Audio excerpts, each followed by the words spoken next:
Shalom guys, gimana kabarnya hari ini? Karena pada Bin. Oh, puji Tuhan, udah ada yang buka yang mute ya. Oke, thank you. Sebelum kita masuk di dalam kebenaran firman Tuhan, saya mengajak kita berdoa ya.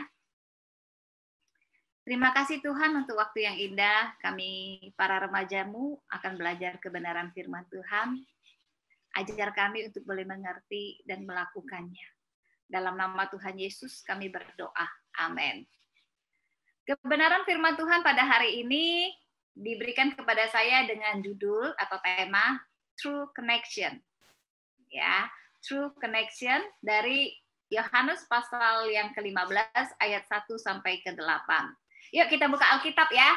Kita buka Alkitab, kita baca ya. Saya akan bacakan untuk kita ya. Akulah pokok anggur yang benar dan Bapakulah pengusahanya. Setiap ranting padaku yang tidak berbuah, dipotongnya. Dan setiap ranting yang berbuah, dibersihkannya supaya ia lebih banyak berbuah. Kamu memang sudah bersih karena firman yang telah kukatakan kepadamu. Tinggallah di dalam aku dan aku di dalam kamu. Sama seperti ranting tidak dapat berbuah dari dirinya sendiri kalau ia tidak tinggal pada pokok anggur. Demikian juga kamu tidak berbuah jikalau kamu tidak tinggal di dalam aku. Akulah pokok anggur dan kamulah ranting-rantingnya. Barang siapa tinggal di dalam aku dan aku di dalam dia, ia berbuah banyak. Sebab di luar aku, kamu tidak dapat berbuat apa-apa. Barang siapa tidak tinggal di dalam aku, ia dibuang keluar seperti ranting dan menjadi kering. Kemudian dikumpulkan orang dan dicampakkan ke dalam api lalu dibakar. Jikalau kamu tinggal di dalam aku dan firmanku tinggal di dalam kamu, mintalah apa saja yang kamu kehendaki dan kamu akan menerimanya. Dalam hal inilah Bapakku dipermuliakan, yaitu jika kamu berbuah banyak, dan dengan demikian kamu adalah murid-muridku. Guys, kemajuan teknologi saat ini benar-benar sangat membantu kita, bukan? Iya, khususnya kalian yang saat ini sekolah kan lagi secara online ya. Tentunya kalau waktu misalnya ujian, kan nggak hadir di sana, terus guru kasih soal nih melalui HP ya. Terus lalu pengen cari jawaban, lupa gitu. Nah, teman-teman mungkin bisa dengan cara yaitu tinggal lihat aja di HP kita masing-masing, di Google khususnya. Terus lalu cari, atau pakai Google Voice. Keluarlah jawaban yang kita inginkan. Saking mudahnya untuk mengakses segala sesuatu, sehingga terkadang kalau mau ditanya kepengen sekolah online atau offline, pikir-pikir lebih baik online ya, bisa main juga sambilan. Jawabannya bisa cari sama Om Google atau pakai aplikasi yang lain. Gampang, matematika soal demikian, wah tinggal ketik, tek, tek, tek, tek, udah keluar. Saya lihat keponakan saya begitu. Saya bilang, hebat banget kalian. Iya, fisika, langsung aja tanya sama Om Google atau aplikasi fisika. Langsung keluar jawabannya. Wah, kalau di sekolah nggak mungkin bisa begini ya. Waduh, saya melihat kecanggihan teknologi dan kemajuan teknologi ini menghubungkan kita, ya, khususnya bagi kita yang sangat membutuhkan. Oke, di dalam studi. Nah, terus ada yang mengatakan bahwa jarak itu tidak dapat memisahkan kita. Wah, saya pikir benar juga ya. Dengan kecanggihan teknologi, ya baik itu FaceTime, terus mau video call, seperti saya sama ama-ama, nggak perlu ketemu, pakai video call aja udah. Kita bisa cakap-cakap, kita bisa nyanyi-nyanyi sambil ketawa-ketawa. Nah, di situ kita memanfaatkan segala sesuatu yang sudah disediakan oleh teknologi di zaman kita ini. Namun guys, saya mau kasih tahu loh, ternyata connection kita itu bisa terputus kadang-kadang. Seperti tadi kan waktu dibuka, contoh Yohana bilang, semoga maksudnya saluran connection kita, wah tetap baik begitu. Berarti connection kita satu saat bisa terputus. Mungkin kadang-kadang karena HP atau baterainya. Tapi sekarang kan udah nggak pakai baterai. Oh mungkin kuota kek, atau mungkin karena signal kek, atau mungkin karena lampu listrik padam. Ternyata nggak bisa buka IndiHome dan sebagainya karena kita sangat bergantung dengan internet yang ada di rumah, yang juga bergantung kepada aliran listrik. Nah, teman-teman melihat seperti itu bahwa ternyata ada juga kegagalan demi kegagalan meskipun dengan kemajuan teknologi ini sangat dan dapat menghubungkan kita ya dengan dunia luar atau mempermudah segala sesuatu bagi kita. Nah, guys, saya mau memperkenalkan ada sebuah connection yang sangat-sangat membantu kita di dalam kehidupan kita. Nggak bayar. Kalau IndiHome bayar nggak? Republik bayar nggak? Speedy bayar nggak? Bayar. Bisa terputus? Bisa. Kadang-kadang jalurnya bisa ngehang. Nah, ini saya mau kenalin. Nggak perlu bayar. Connection itu akan terus 24 jam setiap hari selalu ada. Dan tidak akan pernah ngehang connection tersebut. Nah, apa itu nama connection-nya? True connection. Nah, koneksi yang benar, yang baik ya, yang benar. Oke, true connection ini diciptakan oleh seseorang yang bernama Yesus. Saya perkenalkan ya. Oke, melalui dirinya sendiri ia menjadi true connection bagi engkau dan saya, guys. Waduh, ya. Terus true connection ini akan terus tersambung tanpa gangguan. Jadi ibarat bilang kalau ada lagu, tak ada yang dapat memisahkan kita meskipun itu gangguan badai. Wah. Oke, nah setiap saat kita dapat terus-menerus untuk connect ya dengan true connection ini. Oke, nah ayo kita lihat ya. Kalau kita lihat di dalam ayat yang pertama nih, dikatakan akulah pokok anggur yang benar dan Bapakulah pengusahanya. Nah, ternyata pada kata akulah pokok anggur yang benar, itu adalah kata ego eimi. Kita belajar ya. Kata ego eimi ini adalah aku adalah. Atau kalau kita lihat di dalam perjanjian lama, aku adalah aku. Nah, seperti waktu Musa bertanya sama Tuhan, siapakah namamu? Lalu Tuhan katakan, aku adalah aku. Nah, di sini Tuhan Yesus pakai kata ego eimi. Nah, ternyata kalau kita melihat di dalam Injil Yohanes, ini ada 7 kata ego eimi. Dan ego eimi pada pasal yang ke-15 ini merupakan ego eimi yang ke-7. Dan yang terakhir. Tuhan Yesus katakan bahwa dia adalah pokok anggur yang benar. Kalau Yesus katakan dia adalah pokok anggur yang benar, seperti tema kita, true connection, berarti pasti ada false connection, bukan? Karena pasti ada lawannya. Kalau dari true berarti lawannya false. Nah, kalau ini Tuhan katakan aku adalah pokok anggur yang benar, berarti ada pokok anggur yang salah, yang tidak benar, yang menyesatkan. Siapakah dia? Oke. Kita balik lagi kepada perjanjian lama, saudaraku. Ya. Dan sebelum itu saya mau katakan bahwa Tuhan Yesus di dalam memaparkan khotbah-khotbahnya selalu dia menggunakan perumpamaan-perumpamaan yang ada di alam. Sehingga itu bisa sangat dimengerti, baik itu tentang pohon ara, baik itu tentang pohon zaitun, dan saat ini tentang pohon anggur. Dan khususnya untuk bangsa Israel, dia ngerti kalau berbicara tentang anggur ini. Karena dia adalah kebun anggurnya Tuhan, kalau di dalam PL kita melihat. Kenapa disebut kebun anggurnya Tuhan? Orang Israel ini. Karena dikatakan bahwa Tuhan telah memimpin bangsa Israel ini keluar dari Mesir menuju ke tanah Kanaan. Jadi keluar dari perbudakan menuju kepada sebuah kebebasan yang Tuhan berikan. Oke, nah disitulah dikatakan bahwa Israel itu adalah kebun anggurnya Tuhan. Di mana Tuhan sangat mengharapkan bahwa Israel ini dapat tumbuh kembang dengan baik dan berbuah. Oke. Namun sayangnya, kalau kita lihat lagi di dalam Yesaya dikatakan Israel itu adalah kebun anggur Tuhan, tapi menghasilkan buah yang masam. Sehingga Tuhan tidak suka karena buah yang masam itu. Ya, maksudnya begini, buah yang masam itu adalah perbuatan-perbuatan Israel itu sangat mendukakan hati Tuhan, dan mereka selalu berdosa dan berdosa sehingga Tuhan akhirnya murka terhadap mereka. Oke, nah terus kalau kita bandingkan dengan pokok anggur yang benar ini, yaitu Yesus. Ini adalah Yesus, ya.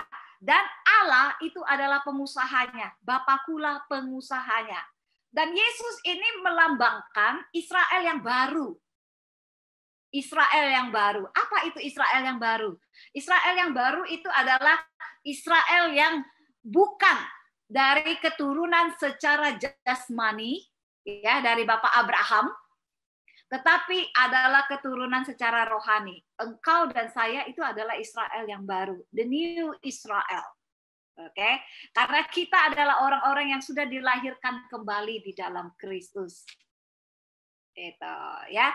Jadi di sini dikatakan aku adalah pokok anggur yang benar. Berarti Tuhan adalah pokok anggur yang menghubungkan kita dengan Allah, dan Dia adalah Allah. Oke. Nah, melalui pernyataan ego eimi ini yang Tuhan katakan di ayat yang pertama. Ini kita masih di ayat yang pertama loh, teman-teman. Ini Yesus ingin mengatakan bahwa Kristus menyatakan dirinya adalah Yahweh. Oke? Ya. Kristus adalah Allah. Ego eimi. Berarti Kristus, Yesus ingin mengatakan bahwa aku adalah Allah. Dan ia memang Allah. Kalau kita lihat di dalam Allah Tritunggal, ya, sebab ia adalah putra yang kudus, Allah Bapa ke dunia untuk menebus dosa umat manusia. Nah, sehingga pada waktu kita membaca akulah, akulah, akulah, akulah pokok anggur, akulah air hidup, akulah roti hidup, dan sebagainya.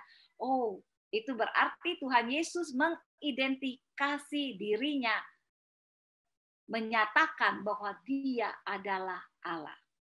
Oke? Nah, di sini dikatakan Bapakulah pengusahanya.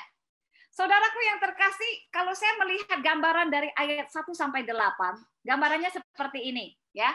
Bapa itu adalah pengusaha. Lalu Yesus itu adalah pokok anggur. Oke, yang membawa keselamatan. Di dalam dirinya adalah Allah, dan di dalam dirinya ada keselamatan. Oke, nah lalu ya di bawahnya lagi itu ada cabang-cabang. Ada cabang-cabang atau yang disebut dengan ranting. Goal utama dari Bapa sebagai pengusaha itu adalah buah. Saya mau katakan. Goal utama dari Bapa itu adalah buah. Menghasilkan buah. Kenapa? Karena Bapa itu yang menyediakan tanah. Dia yang memberikan pemupukan dan Dia yang memangkas segala sesuatu jikalau itu tanaman terkena penyakit. Ya, oke. Nah, di sini dikatakan bahwa ada sebab akibat. Di dalam ayat 2, setiap ranting padaku yang tidak berbuah dipotongnya. Dipotong. Dan setiap ranting yang berbuah dibersihkannya supaya ia lebih banyak berbuah. Dalam hal ini saya melihat bahwa di dalam kehidupan sang pohon tersebut ada kalanya sang pohon itu terkena penyakit. Ya, baik itu kutu putih ataupun penyakit lainnya. Nah, dengan penyakit tersebut itu dapat menghambat terjadinya pembuahan untuk mendapatkan hasil yang lebih baik. Karena itu pada waktu sang pengusaha ini melihat bahwa ternyata ada ranting-ranting yang mungkin busuk, ya, mengalami pembusukan atau terkena kutu putih dan sebagainya, lalu dia akan hanya memotong bagian yang ada kutu putih atau yang busuk itu. Oke? Nah, setelah dia potong, lalu dia melihat di bagian lain itu dia bersihkan. Dia bersihkan, lalu dia akan biarkan, terus dia akan pupuk. Dan pada waktu musimnya, maka ranting-ranting yang sudah dibersihkan itu akan menghasilkan buah. Dan pada musimnya dapat dipanen. Nah ini, jadi di sini kita melihat bahwa ada pemeliharaan Allah yang sempurna terhadap ranting-ranting tersebut atau cabang-cabang tersebut. Setiap saat, setiap waktu, pengusaha tersebut selalu datang untuk melihat bagaimana kondisi dari rantingnya tersebut. Dan dia akan memperbaiki, dia akan memperbaharui, atau dia akan menambahkan nutrisi terhadap ranting-ranting tersebut. Sehingga yang dia harapkan adalah ranting-ranting tersebut dapat berbuah dengan baik dan menghasilkan hasil yang baik. Namun kalau kita melihat lagi di dalam ayat yang kedua tersebut, kita kaitkan dengan ayat yang keempat. Ya, ayat yang kedua kita kaitkan dengan ayat yang keempat. Di sini dikatakan, tinggallah di dalam aku dan aku di dalam kamu. Sama seperti ranting tidak dapat berbuah dari dirinya sendiri kalau ia tidak tinggal pada pokok anggur. Demikian juga kamu tidak berbuah jika kamu tidak tinggal di dalam aku. Nah, setelah dilakukan pembersihan tersebut, itu berarti diri kita itu tinggal di dalam Kristus. Ya, kita tinggal di dalam Kristus sehingga Allah Bapa itu memelihara, dia melihat hal-hal yang tidak baik pada ranting tersebut atau ada penyakit pada ranting tersebut, dia akan bersihkan. Berarti ada kesempatan demi kesempatan yang Allah selalu berikan kepada manusia, kepada orang percaya untuk terus-menerus diperbaharui dan dibersihkan di dalam hidupnya.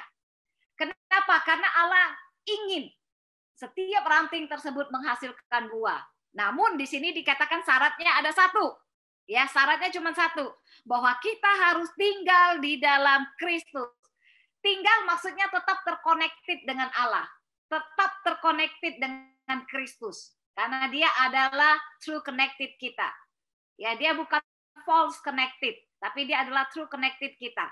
Karena dia adalah true connected kita, dia adalah Allah, dia adalah Mesias, dia adalah juru selamat yang telah memberikan hidupnya, yang telah mati di kayu salib bagi kita dan telah menyelamatkan hidup kita. Maka kita yang sudah diselamatkan, kita itu menempel kepada pokok anggur. Kita itu menempel kepada Yesus. Dan diplester dengan iman kita supaya kuat, ya, meskipun angin badai apapun kita tetap tidak tergoncangkan.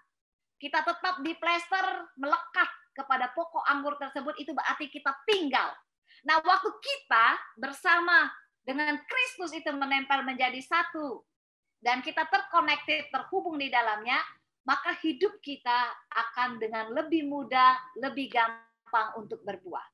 Nah, teman-teman, pada waktu kita mendengar di sini apa sih kata tinggal? Ya, kata tinggal kalau kita melihat dari bahasa Yunaninya itu adalah meno. Oke, meno itu tinggal, abide, remain. Oke, ya. Atau kalau kita melihat di dalam bahasa Yunaninya, bahasa Ibraninya itu adalah anihu. Enggak, kalau di dalam bahasa sebentar ya. Kalau di dalam bahasa Ibraninya, ya, itu memiliki pengertian yang berbeda, teman-teman. Sorry ya, saya ingatkan bahwa di dalam bahasa Yunani, kata tinggal itu adalah meno, remain, abide, stay, live in. Tapi di dalam bahasa Ibrani, kata tinggal ini memiliki pengertian yang lebih khusus lagi. Ya.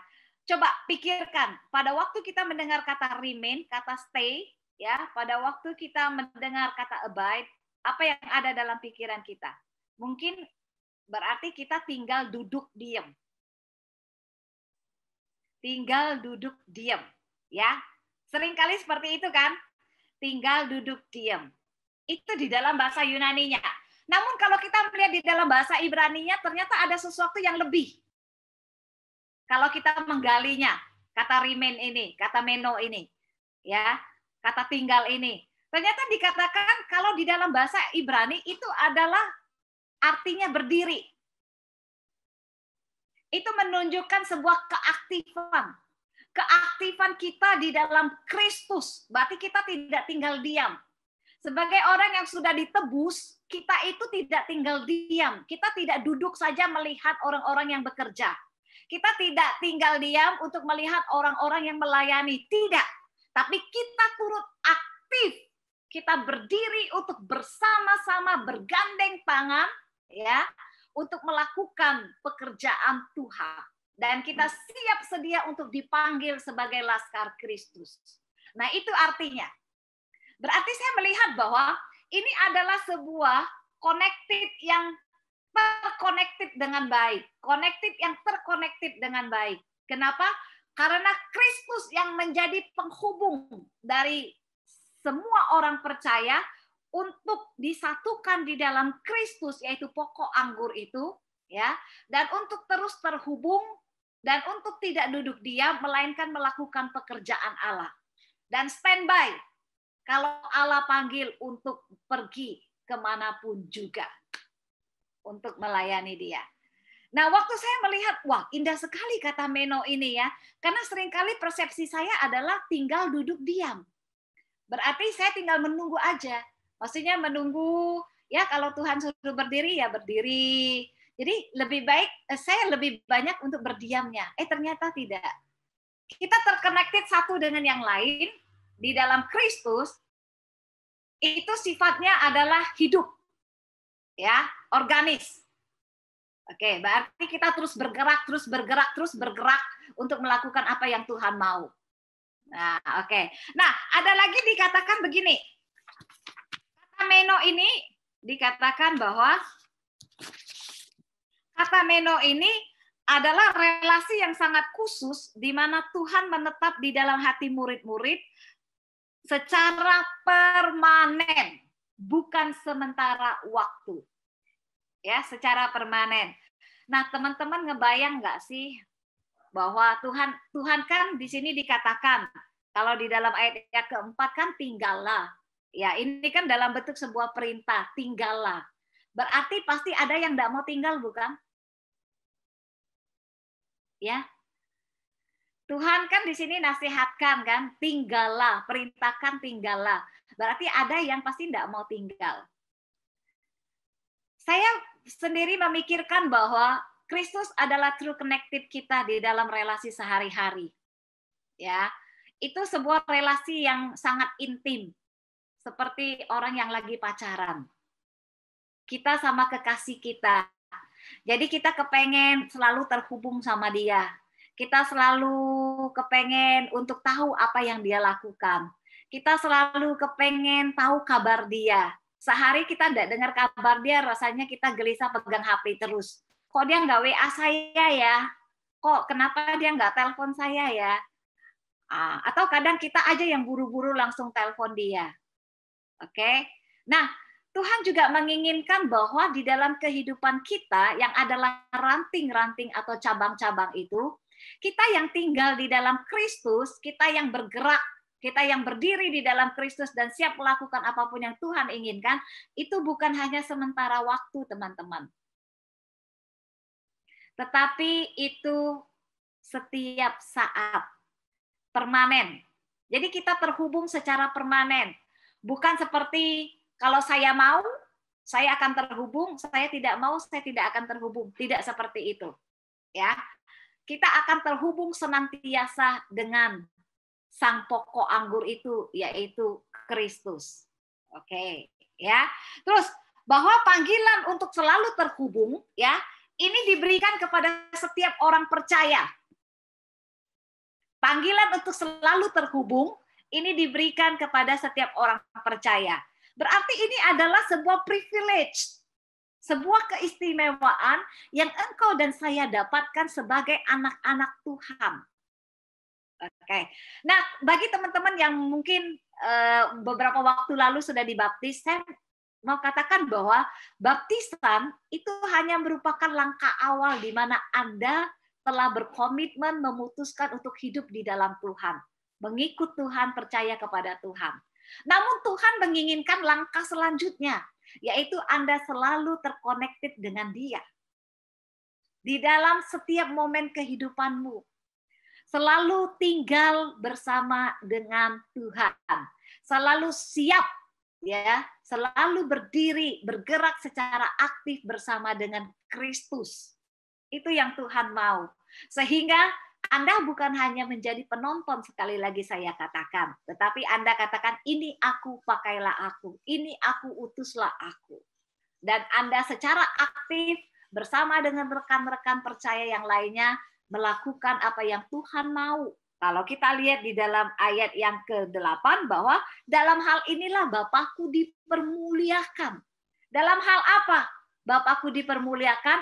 Dalam hal Anda terkonektif dengan sang pokok anggur tersebut dan Anda hidup di dalamnya secara permanen, ya. Secara permanen berarti Anda tidak lagi melepaskan diri. Oke? Anda tidak lagi melepaskan diri. Saya mau katakan pada waktu kita terkonektif dengan Allah, pilihan itu ada di tangan kita. Anda mau terkonektif terus-menerus secara permanen atau tidak? Ya. Kalau di dalam ayat 1-8 ini dikatakan bahwa pilihan untuk tetap terkonektif dengan sang pokok anggur yang benar itu ada di tangan kita. Meskipun Allah sudah menyelamatkan hidupmu, namun pilihan itu tetap ada di tangan Anda. Ada berapa banyak anak-anak Tuhan yang tidak terkonektif dengan Tuhan? Saya mau tanya, jujur di dalam kehidupan kalian, apakah setiap saat Anda selalu terkonektif dengan Tuhan? Ada banyak disiplin rohani yang Allah perintahkan untuk kita lakukan. Salah satunya adalah saat teduh. Ya, salah satunya adalah saat teduh. Itu adalah buah yang kita hasilkan. Apakah Anda tetap terkonektif dengan Dia? Bukankah seringkali kita tidak mau terkonektif, bukan? Apa yang menjadi alasan kita tidak terkonektif? Mungkin karena kita katakan kita sibuk dan sebagainya. Sehingga kita tidak mau terkonektif dengan Dia. Nah, itu pilihan kita. Makanya ini ada sebuah perintah, tinggallah. Remain di dalam Dia, abide di dalam Dia, bersekutu terus bersama dengan Dia. Alami Dia selalu secara permanen. Jangan lagi engkau mengambil langkah untuk meninggalkan Tuhan di dalam persekutuanmu itu. Ada banyak orang bukan kita lihat bahwa mereka tidak mau bersekutu dengan Tuhan. Itu adalah pilihan. Tapi jikalau engkau mau berbuah, saya mau katakan, jikalau engkau mau menghasilkan buah yang manis, buah yang sedap, buah yang bisa dinikmati oleh orang lain, ya melalui kehidupanmu, karakter hidupanmu yang sudah dibersihkan, yang sudah disucikan oleh Tuhan, maka engkau harus tinggal di dalam Kristus. Jangan pernah melepaskan diri. Kita lihat ayat yang ketiga. Kamu memang sudah bersih karena firman yang telah kukatakan kepadamu. Ya, kamu memang sudah bersih. Dikatakan kita bersih, dibersihkan oleh kebenaran firman Tuhan. Firman Tuhan hidup di dalam kita. Firman Tuhan itu yang menyucikan kita, ya, yang terus berbicara kepada kita untuk kita hidup kudus di dalam Dia. Nah, ayat yang ketiga itu kita lihat itu koneknya di dalam ayat yang ke-7. Ayat yang ketiga, kamu memang sudah bersih karena firman yang telah kukatakan kepadamu. Ayat yang ke-7, jikalau kamu tinggal di dalam aku dan firmanku tinggal di dalam kamu. Ya, jadi kita itu bersih, dinyatakan bersih karena firman Allah itu ada di dalam kita. Dan kita tinggal di dalam Allah. Itu berarti ada yang kotor. Saya mau katakan, saya senang kalau kita lihat ayat 1-8 selalu dibanding-bandingkan. Maksudnya kalau enggak yang ini berarti yang ini. Kalau enggak A berarti B. Kalau enggak A ini berarti B. Kan begitu. Nah, di sini dikatakan, kamu itu sudah dinyatakan bersih karena firman yang ada di dalam dirimu. Kalau kita melihat di dalam Yohanes pasal 1, siapa yang disebut sebagai Logos? Yesus. Yesus adalah firman. Firman itu adalah Allah, firman itu menjadi manusia dan diam di antara kita. Jadi, kita dinyatakan bersih karena Kristus ada di dalam kita. Dan kita itu tinggal melekat di dalam Dia. Pertanyaannya, kenapa kita harus tinggal melekat di dalam Dia? Karena kita adalah orang berdosa, kita rentan untuk jatuh dalam dosa. dan kita rentan untuk mendukakan hati Tuhan. Ya, kita hari ini katakan kita bertobat, belum tentu sebulan kemudian kita tetap ingat bahwa kita sudah pernah mengatakan kita bertobat.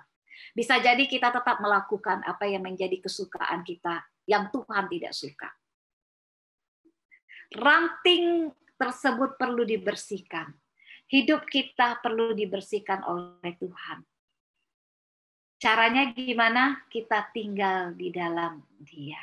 Kita melekat, kita mengikuti firman-Nya. Apa yang Allah perintahkan di dalam kehidupan kita. Kita tahu firman itu, kita lakukan firman itu dengan baik dan benar. Ya. Dan dikatakan konsekuensinya di dalam ayat yang kedua dan ayat yang keenam. Barang siapa tidak tinggal di dalam aku, tidak tinggal di dalam aku, lihat ya konsekuensinya ya. Ia akan dibuang keluar seperti ranting dan menjadi kering, kemudian dikumpulkan orang dan dicampakkan ke dalam api lalu dibakar. Allah tidak main-main, saudaraku. Jangan menjadi orang Kristen KTP dalam hal ini saya katakan. Ya, Anda sudah dibaptis, sudah mengaku percaya. Anda harus memiliki kehidupan rohani yang organis. Anda harus tetap melekat kepada Kristus secara permanen. Hidupmu itu bersandar kepada Kristus. Hidupmu itu mengandalkan Kristus. Hidupmu itu tetap berelasi dengan Kristus. Dan engkau tahu, tanpa Kristus engkau akan mati. Di luar dari pokok anggur tersebut, engkau akan mengalami kematian. Ya, engkau tidak dapat berbuah. Tapi di dalam Kristus justru engkau akan menjadi berkat dengan buah-buahmu tersebut. Dan engkau akan menyukakan hati Tuhan. Oke? Karaktermu, hidupmu itu diperbaharui oleh Tuhan. Dan engkau akan mengalami kedahsyatan Tuhan yang mengubah hidupmu itu. Syaratnya cuma satu. Tinggal di dalam Tuhan, yaitu melekat kepada Yesus. Melekat kepada sang pokok anggur itu dengan imanmu, ya, diplester dengan kuat oleh imanmu itu, sehingga engkau dan Kristus tidak akan pernah terpisah, tidak akan pernah terpisah oleh apapun, dan hidup rohanimu itu semakin hari semakin berkobar karena engkau jatuh cinta kepada Allah, engkau ingin tahu lebih banyak lagi tentang Allah, dan engkau mau hidup menyenangkan hati Allah. Engkau siap untuk dipanggil bekerja bagi Allah, karena engkau bukan seorang penonton. Engkau mau dirimu itu terus diperlengkapi oleh Allah. Dengan kehidupan seperti ini, maka engkau akan mengalami mukjizat-mukjizat Allah yang luar biasa. Dikatakan, ayat yang ke-7 di bawahnya, mintalah apa saja yang kamu kehendaki, dan kamu akan menerimanya. Ya, kalau Tuhan sudah berani nulis seperti ini di dalam Injilnya. Mintalah apa saja yang kamu kehendaki. Ingat, yang kamu kehendaki itu yang sesuai dengan kebenaran firman Tuhan. Yang sesuai dengan keperluanmu.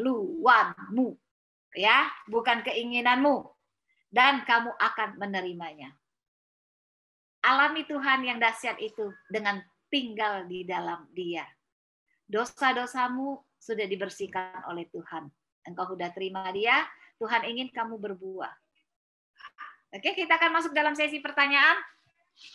Sebelum saya tutup di dalam doa, silakan.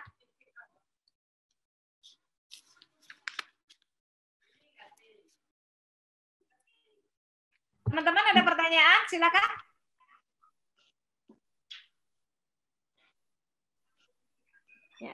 Buat teman-teman yang ada pertanyaan, boleh langsung chat ke Contoh Sama aja ya.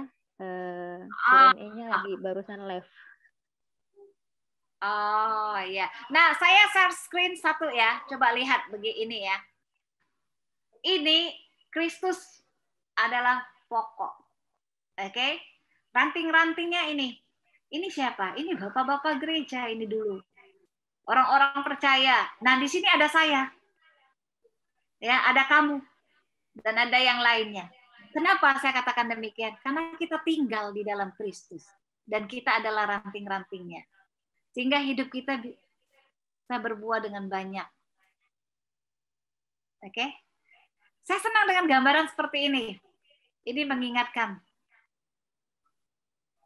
bahwa Kristus adalah the true connected. Sehingga saya bisa selalu terhubung dengan dia. Dia bukan false. Kalau false itu akan membawa saya kepada neraka. Kehidupan dunia. Senang-senang. Tapi ini adalah true connected. Connected yang benar. Yang tidak akan pernah terputus oleh apapun. Oke? Oke. Sudah? Apakah teman-teman ada yang mau bertanya? Boleh. Apakah ada pertanyaan? Boleh langsung di chat ke contoh somah ya. Kemana? Di chat ini ya? Chat 7 ini? Ya, ada yang masuk nggak contoh? Belum ada? Belum ada. Oke, kalau belum ada mungkin aku dulu ya yang bertanya. Boleh. Ya, terima kasih contoh somah, sangat jelas pembahasan hari ini dan mendalam begitu ya. Firman Tuhan yang disampaikan. Mungkin boleh dikasih tips untuk teman-teman remaja, gimana sih caranya supaya nggak bolong tuh saat teduhnya, karena kan itu salah satu cara untuk kita bisa terkoneksi dengan pokok anggur yang benar itu. Gimana sih caranya supaya kita nggak bolong, teman-teman?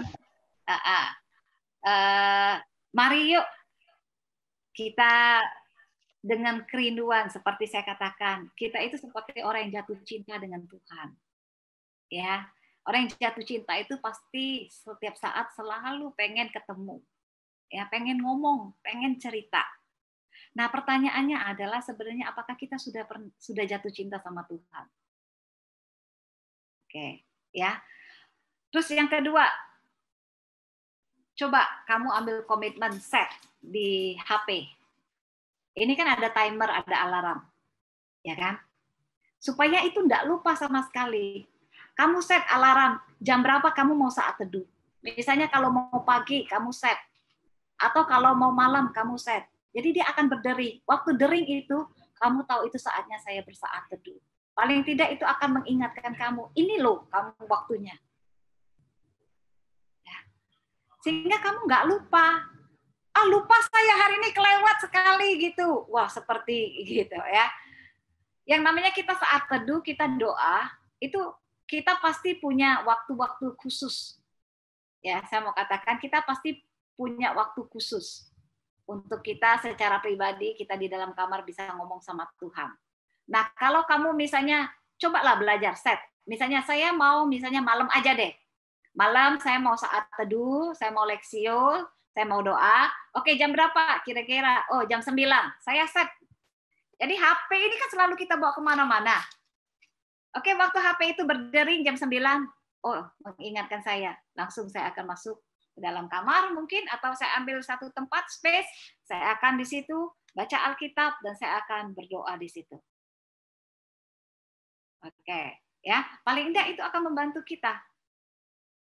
Nah, terus yang pertama yang itu kita harus jatuh cinta. Oke? Terus yang kedua adalah kita men-set. Yang ketiga benar-benar kita harus komitmen teman-teman. Karena kenapa? Kalau kita melewatkan satu hari saja untuk tidak bersaat teduh dengan Tuhan, pernah nggak ngerasa bahwa ada sesuatu yang hilang? Kayaknya ada terasa, loh kok hari ini kacau banget sih pikiran saya. Loh kok hari ini galau banget saya. Ternyata saya enggak saat teduh gitu, atau saya enggak berdoa. Ya. Ya, kalau di zaman-zaman mungkin yang zaman sibuk seperti kalian saat ini, saya rasa dengan HP ini kalian bisa kasih alarm. Kan nggak mungkin maksudnya kalian sendiri atau misalnya catat di kertas gitu ya kan. Atau misalnya yang wanita suka bercermin gitu ya, cermin paling di kacanya dia itu tempelin kertas gitu. Tulis jam 10 atau jam 9 saya saat teduh. Besar-besar diukir pakai pena warna dan sebagainya, lalu ditempel pek gitu. Jadi setiap kali Anda bercermin, Anda ingat, oh jam 9 malam ini atau jam 10 malam ini, wah saya saat teduh. Pas waktu jam 9 lebih, waktu kira-kira lagi asik nganu rambut mani, langsung kelihat kan, oh ada catatan saya saat teduh. Itu juga bisa membantu kita. Memang pertama harus dipaksa sepertinya ya, sepertinya dipaksa. Atau kalian bisa punya komunitas. Misalnya ini si siapa, Mariel kayak misalnya sama si Jessica lah, nanti sama si Ivan lah, sama si Nikita, misalnya 4 orang. Yuk kita saling mengingatkan ya. Ini kan grup kan. Kita saling mengingatkan ya. Pokoknya jam berapa kita mau, maksudnya mau saat teduh atau mau apa. Oh ini, oke. Nanti kita saling ingat ya. Nah, nanti kamu bel saya ya, ingetin ya. Atau misalnya saya bel kamu ya, atau gimana ya. Kan ada bel grup. Nah, di situ bisa. Jadi langsung terpicu juga untuk itu. Jadi ada yang mengingatkan, yang remind, baik itu dengan HP kita alarm, ataupun dengan tulisan, ataupun melalui teman, peer group kita gitu. Jadi sama-sama nih kita, ayo kita maju bersama, sama-sama yuk kita ini. Meskipun kita satunya sendiri-sendiri di rumah, tapi dengan waktu yang sama kita bisa saling mendorong, mengencourage. Kan nggak mungkin pembina terus. Kalau ada 60 orang yang pembina ingetin setiap hari, wah kacau. Ya, harus dimulai dari diri kita deh, ya jangan dimulai dari diri orang lain, nggak akan mungkin, karena yang bisa membuat kamu untuk bertekuk lutut untuk saat teduh, untuk berdoa itu adalah dirimu. Mamamu nggak bisa, papamu nggak bisa. Kenapa? Kamu melakukan hanya takut karena kamu nggak cinta Tuhan. Tapi kalau kamu cinta Tuhan, kamu akan mengalami bahwa kebenarannya ini indah. Ya, dan kamu benar-benar akan terjalin dengan baik, punya hubungan dengan Tuhan. Kalau karena paksaan nggak akan bisa. Berarti asal aja, Tuhan terima kasih, dalam nama Tuhan Yesus, amin. Dah, selesai. Nggak terhubung, kamu nggak merasakan gimana Tuhan itu mengasihi kamu. Kamu nggak merasakan gimana Tuhan itu menanti kamu. Kamu nggak merasakan bagaimana belayan kasih sayangnya, terus bagaimana dia menopang hidupmu. Wah, ini pakai imageri gitu ya. Wah, indah teman-teman. Ya, disiplinkan hidup kita untuk melakukan disiplin rohani. Saat teduh, berdoa, selalu terkonektif. Kenapa saya katakan seperti itu? Ada banyak hal-hal yang ya seperti yang dikatakan ada false connected. Apa sih false connected kita? Game. Benar nggak? Anda bisa seperti keponakan saya, nggak lepas dari pagi, siang, malam, sore, sampai mamanya pulang baru selesai dia letak. Itu false connected. Tuhan bilang di sini, tinggallah di dalam aku. Berarti selalu terhubung dengan aku. Mengalami aku, hidup di dalam aku.